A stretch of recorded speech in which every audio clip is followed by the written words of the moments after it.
Huh? I wonder who's calling. Hey, little buddy. How you holding up? Heard you've hit a bit of a rut recently. Why don't you join me at the Academy for a few classes to get your mind off that last battle with Nemona? Sounds fun! I'll head right over now. Hello! My name's Jacq, and I'll be your Pokemon biology teacher.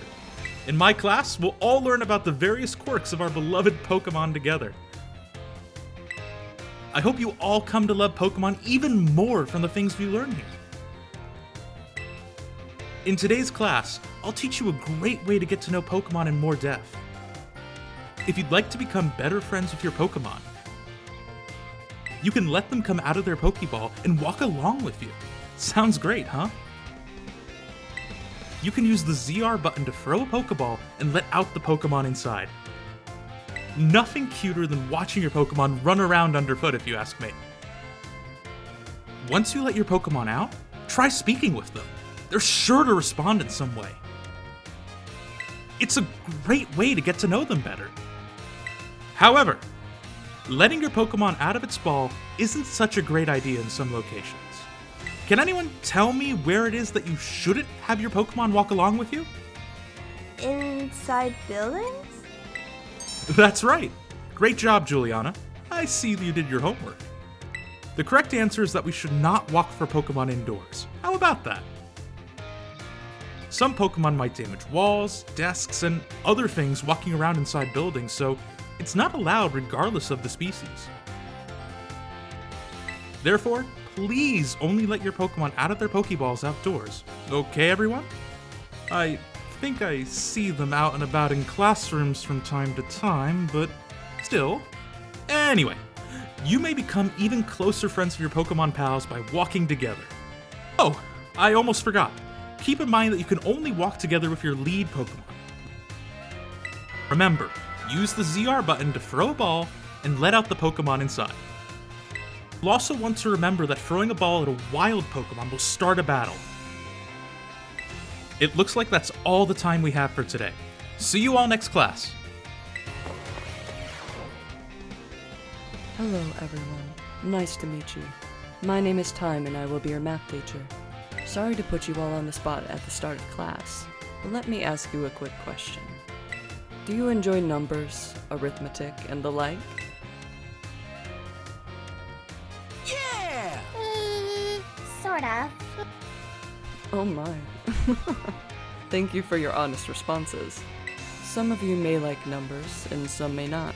I think that makes a wonderful mix. But, no matter your opinion on math, I hope you find yourselves enjoying our lessons together.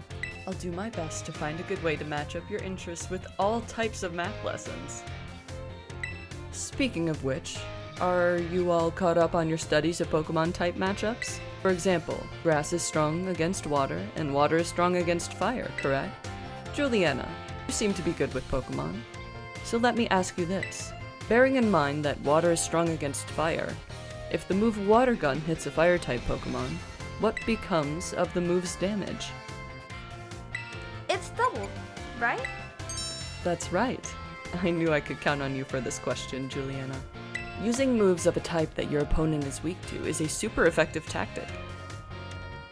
It multiplies the damage of those moves by 2. On the other hand, using moves of a type that your opponent is resistant to isn't effective. It divides the damage of your moves by 2. I don't mean to encroach on Miss Dendra's battle study territory, of course, but I thought it best to use a lively topic as an example. That can make math more fun for those of you who don't much like the subject, don't you think? Oh my, is that the bell?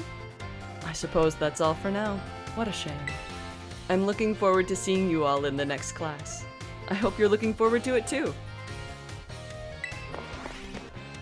My dear students, how are you all today? Feeling good, I hope. Je m'appelle Salvatore. My name is Salvatore. Merci beaucoup. That is, thank you very much for your attention here in my class. I'm so heureux, or happy for this chance to re-experience my younger days with you all. Do you know what Salvatore means? It means savior. So just imagine I'm here to save you from spooky new languages. Funny, no? That's right. My class will teach you about various languages from different regions. You may say good morning or hello as a greeting, but people from elsewhere may say bonjour or salut. I've even heard there's a popular streamer out there who smashes several languages together and says hello, hello, hola, ciao, and bonjour. There are so many regions out there in the world, and each can have their own unique languages. Gracias, merci, xie, arigato, danke. These all have the same meaning. Can you guess what it is? Thank you? Wow, Julianna, was it? Brava! That's correct. And speaking up is an important part of language learning too. Gracias, merci, xie. These words all mean thank you. I guess some of you probably knew at least one of those. Despite meaning the same thing, their lengths and sounds are all different. Isn't that interesting? And now, apropos of nothing, let me give you all one of my wise words of advice. When you travel abroad, you should try to speak the local language as much as you can, even if you can't speak it very well. I'm sure your willingness to try will make the people you meet très heureux, very happy. Honestly, from my experience, just being able to say hello, delicious, and thank you in the local language will get you pretty far. For everything else, just pretend you're a Mr. Mime and gesture away, Oh, there's that pesky bell. I guess that's all the time we have for today. Well, adios, matane, a la prochaine. See you later, everyone.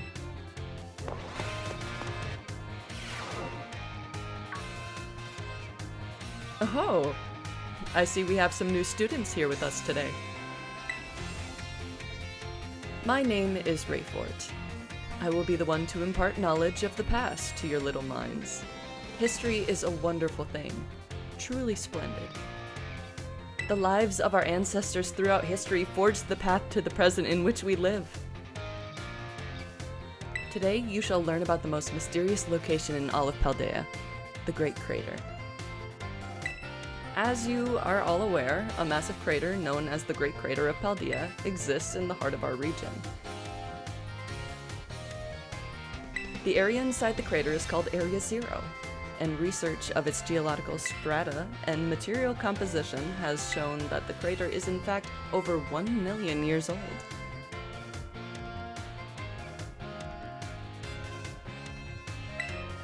It was long believed that a certain something rested at the bottom of this mysterious crater.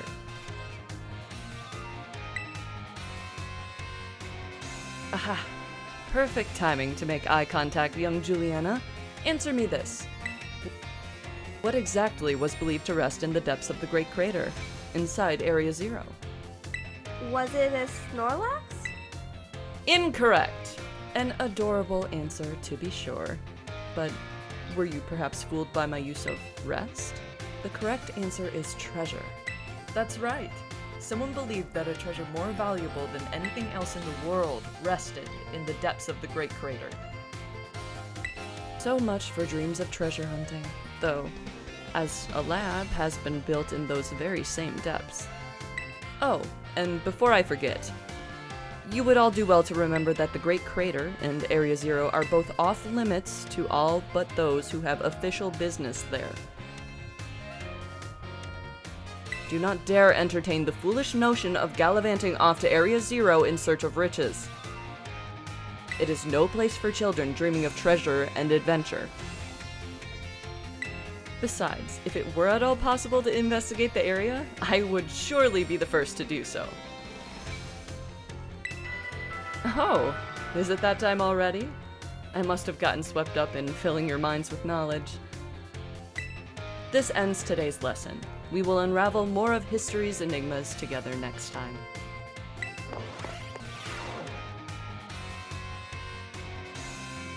Greetings, I am Hassel. I will be teaching this art class. it is a pleasure to meet you all. Now, let me be candid for one moment. I imagine that many of you will forget all that you learned in this class once you graduate. After all, you don't even need a basic understanding of artwork, much less a refined appreciation of beauty, for most exams or jobs. So, is my class a waste of time for you then? I think not. At least, I certainly hope it isn't. Think for a moment, all of you. What is beauty anyway? What makes something beautiful? Its shape and color? Interesting. Thank you, Julianna.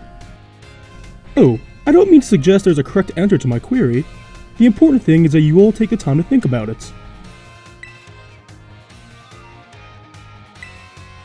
Think about why we might find beauty in a flower blooming on the side of the road, for example.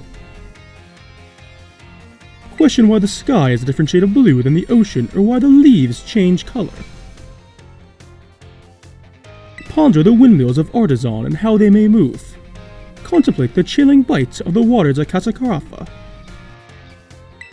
I'm sure you will find that every little detail of your lives will seem more vivid, more impactful, if you just take a moment to stop and think. And I am certain that if you stop and truly appreciate the little beauties of this world, it will help you pull through the days where your studies have exhausted or when your work has dampened your spirits. Do pardon me for waxing philosophical. You don't need to understand all that now. To put it simply, it is true that one doesn't need art to survive, but it certainly makes surviving much more enjoyable. It is my hope that this class will add even a little bit of color to your lives. That's all for today. Next time, we'll try a more hands-on approach for appreciating beauty. I see we have some energetic young ones in our class this time around. You may call me Mr. Suguro. Your time here with me will be spent obtaining knowledge and skills indispensable for daily life. Many of you have left the care of your parents to live here on your own in the Academy dormitory. I pray that the knowledge I impart to you will improve the quality of your lives and the necessities thereof: food, clothing, and shelter. Of those three categories, I assume the most pressing and interesting for you all is food. When you eat sandwiches on your picnics, the HP of your party Pokémon will be restored. You will also gain something called meal powers, which can provide all manners of benefits. For example, these powers can make Pokémon easier to catch, or increase the XP points that your Pokémon receive. I think you will also find that the breadth of these effects can be expanded by crafting sandwiches of superb flavor. What's more, there is a certain something that is particularly important if we wish to receive meal powers with even more helpful effects. Let me see. Master Julianna, tell me, what must you keep in mind to receive even more helpful meal powers? I have to remember to put my heart into it. Ha! That is an interesting take, though not exactly what I was looking for. I suppose you are correct, in a sense. Your choice of ingredients, including both fillings and condiments, is an important factor in gaining even more helpful meal powers. For example, using sweet ingredients in your sandwiches may help you gain egg power, including numerous butter ingredients. On the other hand, can gain you item drop power. Learning to aim for specific effects when crafting sandwiches will almost certainly make your culinary endeavors more enjoyable. Please be aware, however, that you also receive meal powers by eating at restaurants. I must say that I would feel the utmost joy if you all learned much here in my class and came to better understand home economics. Our time together has come to an end for today. I bid you all farewell. Hey there! Come on in. Everyone's welcome in the nurse's office. What brings you here today? I don't see anything super wrong with you or your Pokémon. Wait, this is your first time here, isn't it? Yeah! Oh, so I guess you transferred in recently. You must be Julianna, right? Everybody's been talking about you. I've heard all kinds of rumors. Apparently you fell off a cliff after enrolling in the academy. And even picked a fight with Team Star. Oh yeah, you've started your treasure hunt thing, right? Come tell me about anything super interesting you find out there in your adventures. I'm kinda bored just sitting in here all day, you know? I don't have any classes to teach and students only come here to skip class. So yeah, drop by if you can. Deal? Deal. Oh? Why hello, Miss Julianna. How is your treasure hunt coming along? Having all sorts of fun adventures, I hope? Yeah, it's been great. Wonderful. I'm glad to hear it. Do keep in mind that the treasure hunt has no set course or criteria you must follow. Simply go where your heart takes you, and you shall do splendidly. Speaking of such pursuits, there has been something on my mind as of late. If I could ask for your expertise on the matter, I would be most grateful. You see, I recently heard a word whose meaning escapes me. I believe it to be some sort of slang. Tell me, what does chuggy mean? It's a really chewy gumball. A very chewy gumball? So, it is some sort of confection the children are partial to recently? The words used by younger people these days are quite beyond my comprehension. But when I learn the meanings behind words, I find that I feel that much closer to my students. I am most grateful for your help on that front.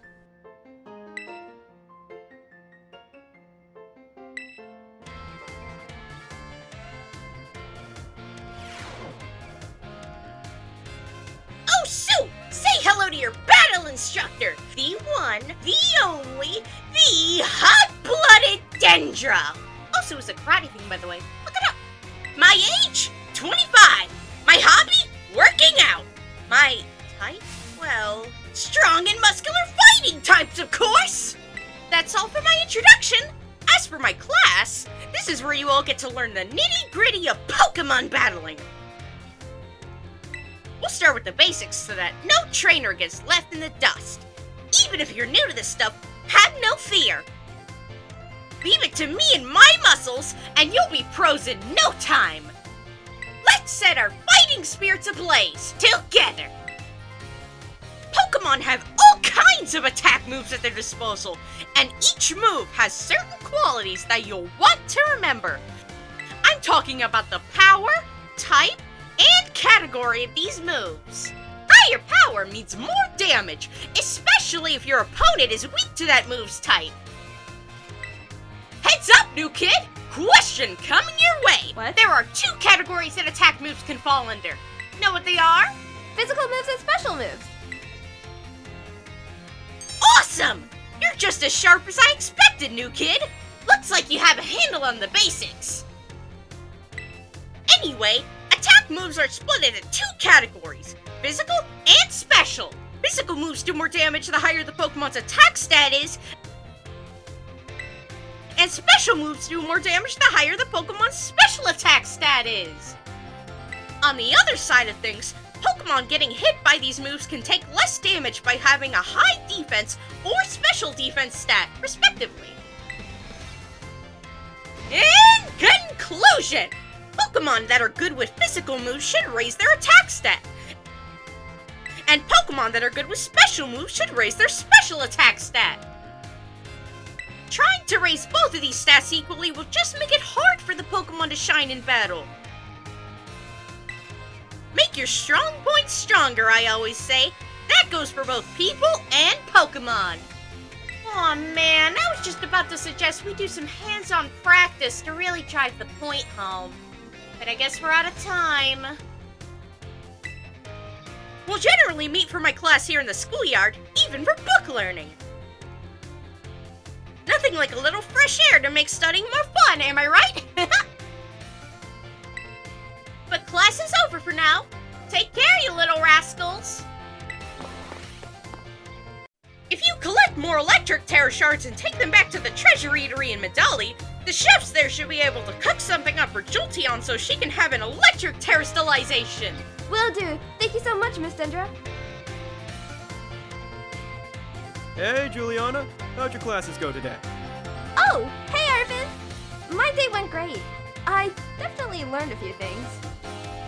Hey, glad to hear it. Were you by any chance interested in meeting me over in the Eastern Province to look for the lurking Steel Titan? Heck yeah! It'll be fun! Meet you there!